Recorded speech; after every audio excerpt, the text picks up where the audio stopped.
Salut les amis, encore une petite vidéo astuce pour vous aujourd'hui. Alors la reprise est assez intense, comme vous pouvez le voir pour la chaîne. On approche des 1000 abonnés, donc s'il vous plaît, merci beaucoup du soutien. N'hésitez pas à liker, à laisser des commentaires, à vous abonner.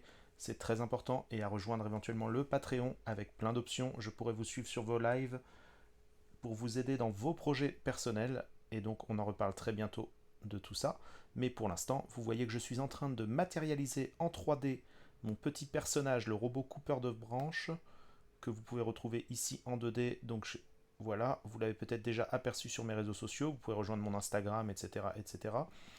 Et donc là, je le matérialise en 3D et c'est le moment justement de vous donner une petite astuce pour ceux qui ne le savent pas. Donc beaucoup connaissent certainement ça, mais les débutants, ça m'étonnerait, en tout cas, sauf si vous êtes passé sur quelque chose qui vous l'explique.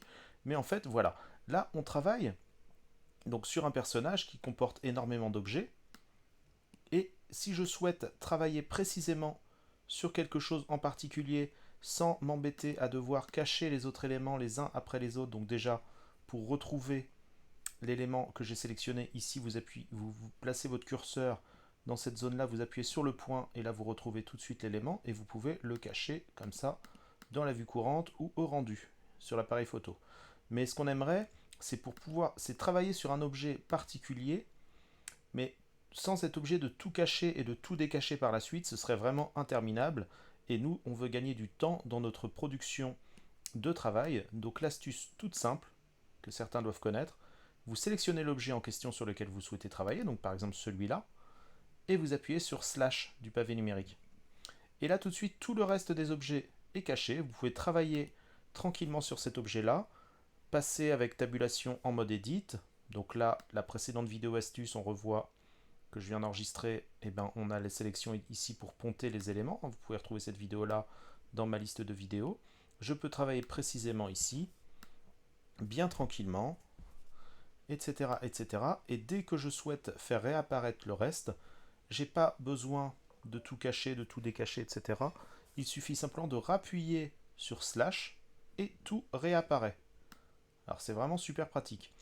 Autre chose aussi, c'est que vous pouvez, alors si vous vous dites, bon, c'est bien beau de pouvoir travailler sur un objet, mais parfois j'ai besoin d'avoir plusieurs objets en référence pour ne pas être perdu et pour pouvoir ajuster mon objet par rapport à d'autres objets, et bien ça ne pose pas de souci. Vous sélectionnez l'objet en question, vous gardez Shift enfoncé, vous sélectionnez les autres objets que vous souhaitez garder pour vous faire une petite référence, mais par contre vous voulez être tranquille du reste de votre objet, vous n'en avez pas besoin.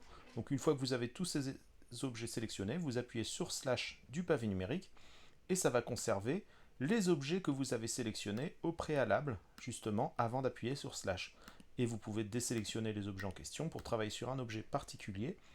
Donc tabulation ici, je vais le changer de mode pour un petit peu mieux voir. Et là vous pouvez travailler autant de temps que vous souhaitez, bien tranquillement, etc. etc. Et quand vous avez fini tout ça et que vous voulez revoir l'ensemble de votre scène, vous appuyez à nouveau sur slash, c'est pareil, et donc ça ne pose aucun souci. Et ça peut être aussi très pratique si vous avez une machine qui n'est pas très puissante, et ben vous pouvez aussi, donc si ça rame dès que vous avez plusieurs objets assez complexes, et que vous avez vraiment une scène très complexe ou pas, enfin voilà, en fonction de votre puissance ou de la taille de votre scène, ça peut permettre aussi de travailler plus confortablement tout en ayant uniquement une sélection ou un seul objet de sélectionner. Vous appuyez sur slash, hop, comme ça. Alors non, là j'en ai sélectionné trop. Voilà cet objet-là, par exemple. Ici, quelques objets qui vous sont nécessaires. Vous appuyez sur slash et vous vous concentrez ici. Ça peut permettre aussi de travailler sur des éléments qui pourraient être cachés par d'autres éléments, etc., etc. Donc voilà pour la petite astuce. Si vous ne connaissez pas ça, c'est vraiment essentiel pour pouvoir travailler correctement et pour pouvoir vous organiser. Allez, je vous fais confiance pour le soutien et je vous dis à très bientôt dans une prochaine vidéo astuce de ce genre ou une autre vidéo dans un style différent. À bientôt.